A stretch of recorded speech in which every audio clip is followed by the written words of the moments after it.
தொடர் வெற்றியை ஸ்டாப் பண்ணி விட்டாங்க. அந்த மாதிரி 10 வெற்றின்னு வச்சுக்கிங்க, அது இந்த தேர்தலில் ஸ்டாப் ஆகிடும்.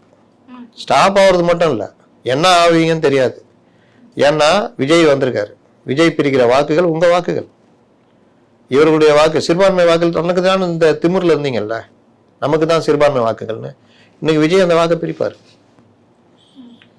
பட்டியலின இளைஞர்கள் வாக்கு எங்களுக்கு தான் நினைச்சிருந்தீங்களா, அதுல பாதி பிரிப்பார் விஜய். விஜய் ரசிகர்கள் போன எலெக்ஷன்ல யாருக்கு ஓட்டு போட்டாங்க? உங்களுக்கு தானே போட்டாங்க. இன்னைக்கு அவன் மொத்தமா அங்க போறான். அப்படி வச்சா உங்களுக்கு 18-20% ஓட்டை விஜய் பிரிக்க போறாரு. விஜய் வாங்குற 20-25ல 80% ஓட்டு டிஎம்கே கோர் ஓட்டு. நீங்க என்ன விஜய் நீங்க டக்கர் அடிச்சாலும், விஜய் என்னதான் வேட்பாளர் போட்டு என்னதான் இது பண்ணாலும் உங்கள பெரும்பாலான ஓட்டு விஜய்க்கு வரும். 30,000-40,000 ஓட்டு வாங்குறாருன்னா காலி பண்ணுவாங்க. இன்னும் வீக் ஆகும்.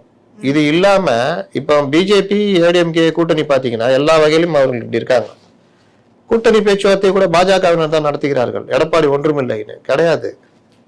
கூட்டணி பேச்சுவார்த்தை நடத்துங்க, நாங்க நடத்துறேங்க, பேசுங்க, தகவல் சொல்லுங்க.